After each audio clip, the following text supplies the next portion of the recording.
Shalom dan kita berjumpa lagi di dalam channel Pemuridan Asas Iman Kristian. Nama saya Marcus.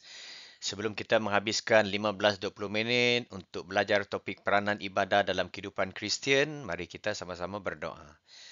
Bapa di syurga, terima kasih Tuhan kerana Engkau telah menyatukan kami di dalam channel ini. Ianya bukan kebetulan ya Bapa. Kami berdoa mohon urapan dan pimpinan Roh Kudus-Mu Tuhan untuk kami memahami topik yang akan kami belajar bersama-sama agar iman kami terus tumbuh, berakar dan berbuah di dalam Engkau. Di dalam nama Tuhan Yesus kami sudah pun berdoa. Haleluya. Amin. Jadi kita akan lihat yang pertama sekali pengenalan. Ibadah adalah tanggapan kita terhadap kasih dan kebesaran Allah. Maksudnya, perbuatan ibadah kita, menyembah Tuhan, memuji Tuhan dan sebagainya adalah bukti kasih kita, ya, dan kita mengakui kebesaran Allah dalam hidup kita. Bagaimanakah kita membuktikan kasih kita? Ya, bagaimana kita mengakui kebesaran Allah, ya, yang telah dahulu mengasihi kita dalam kehidupan kita adalah melalui ibadah-ibadah kita. Kita bukan melakukan ibadah untuk keselamatan. Ya, sebab keselamatan bukannya daripada ibadah yang kita buat. Ini bezanya ajaran Tuhan Yesus, ya. Kita diselamatkan kerana kita percaya kepada karya Tuhan Yesus di kayu salib. Dia telah mati di kayu salib, bangkit pada hari ketiga, duduk di sebelah kanan Allah dan dia telah memberikan Roh Kudus-Nya kepada orang percaya sebagai penolong dan penghibur. Ya. Jadi ibadah adalah sebagai bukti, ya, bukti kasih kita kepada Allah. Kita beribadah kerana kita telah diselamatkan dan kita mengasihi Allah dan mengakui kebesarannya. Sebab itu kita beribadah. Ya, bukan kita beribadah untuk mengumpul ganjaran dan kemudian ganjaran itu akan ditimbang.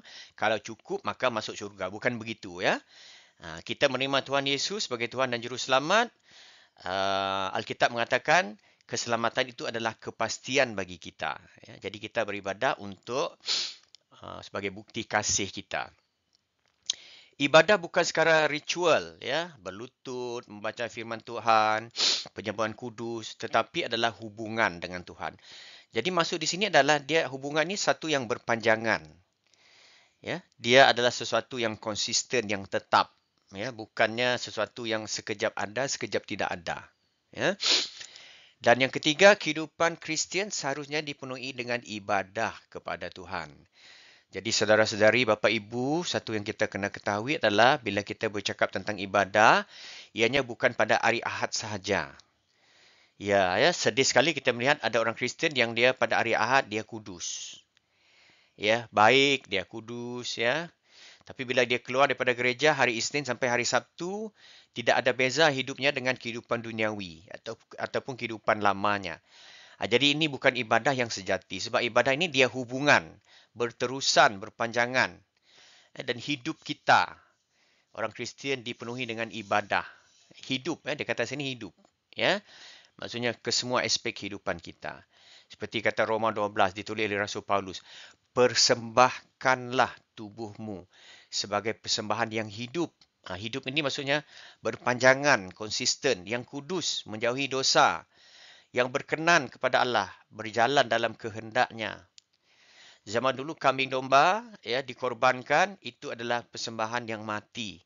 Kita sebagai umatnya tidak lagi mempersembahkan korban yang hidup, korban binatang kepada Allah, tetapi kita mempersembahkan diri kita.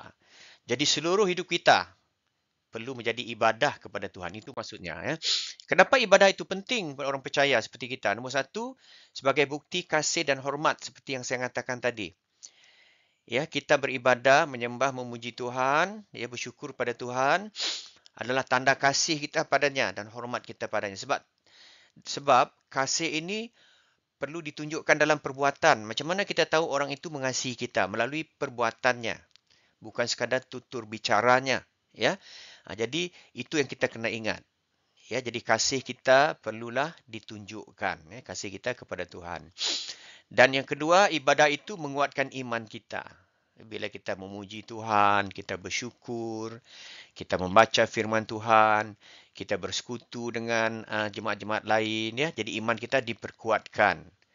Dan pada masa yang sama bila kita beribadah kepada Tuhan, berdoa, memuji Dia, bersyukur dengan Dia, ya. Jadi kita mempunyai komunikasi dengan Tuhan. Tuhan akan mula berbicara kepada kita melalui Roh Kudus-Nya. Jadi ini akan membina hubungan yang rapat dengan Tuhan. Kita boleh lihat tokoh-tokoh iman dalam perjanjian lama dan baru, ya, mereka sentiasa beribadah kepada Tuhan. Kita lihat Daniel, kita lihat Paulus, kita lihat Petrus, ya, dan tokoh-tokoh yang lain. Mereka sentiasa beribadah kepada Tuhan, ya. Bukan saja pada waktu-waktu tertentu, tapi keseluruhan hidup mereka itu persembahan yang hidup kepada Tuhan. Dan juga ibadah ini mengajar kita tentang ketaatan, mengajar kita tentang kesabar, tentang sentiasa taat, ya, berdoa, berpuasa, beribadah, pergi ke gereja membaca firman-Nya, bukan sekali-sekala tapi setiap hari. Sebab hubungan perlu dibina.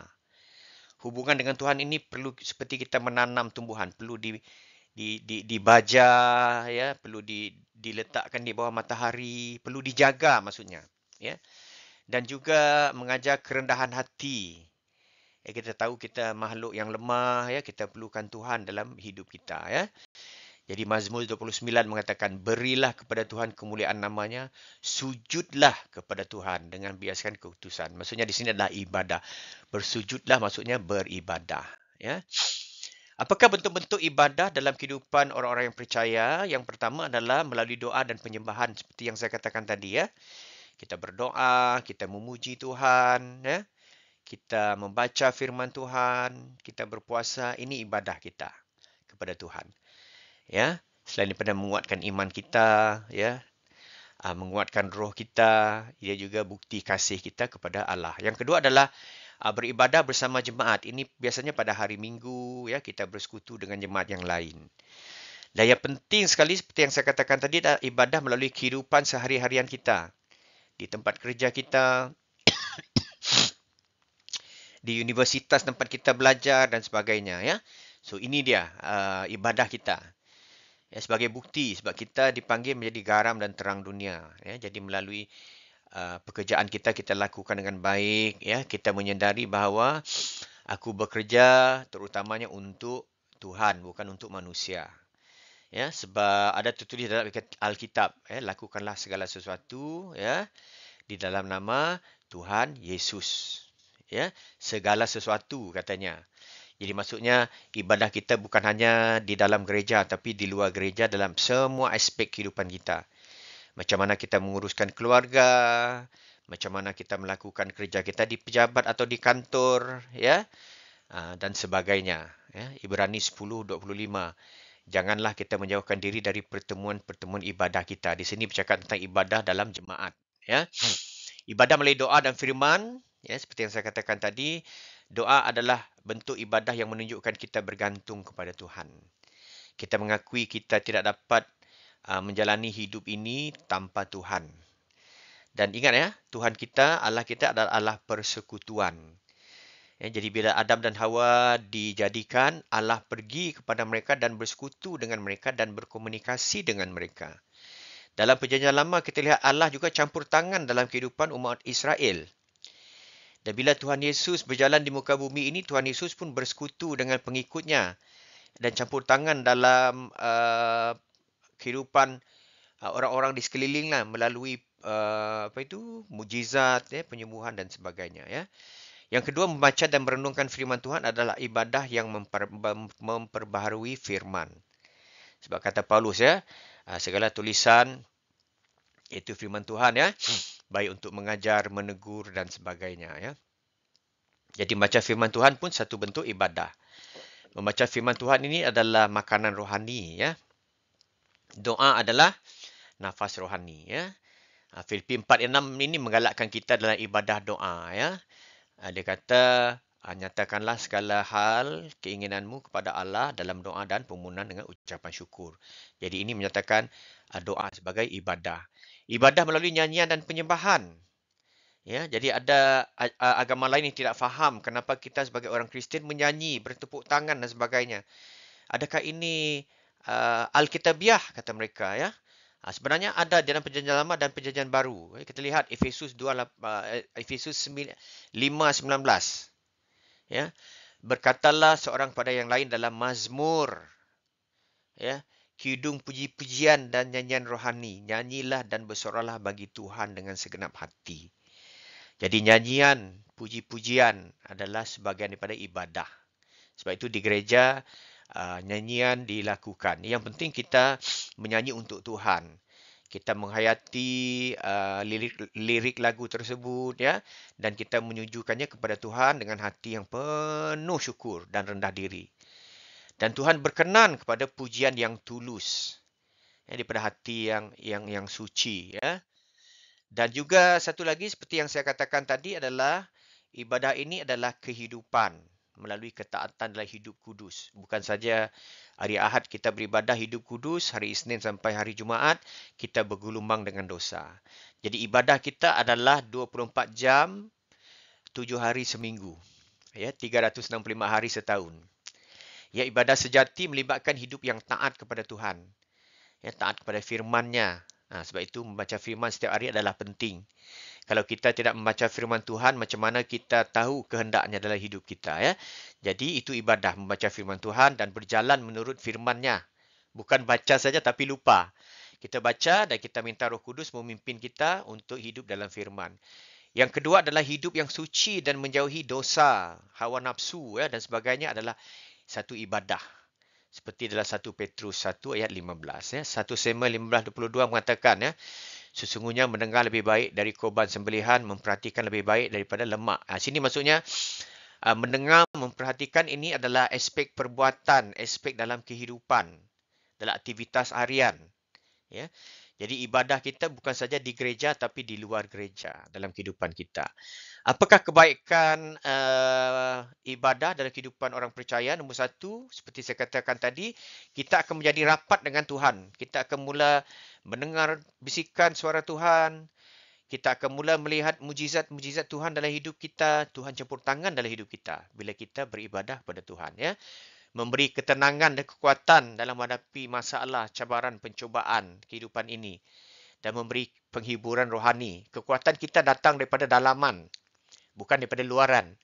Bukan bergantung pada emosi. Bila kita sentiasa beribadah kepada Tuhan dan rapat dengannya, ya.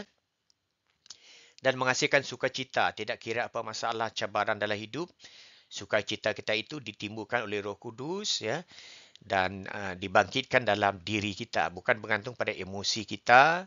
Bukan bergantung kepada keadaan di luar kita yang sentiasa berubah-ubah, ya. Filipi 4:4 ini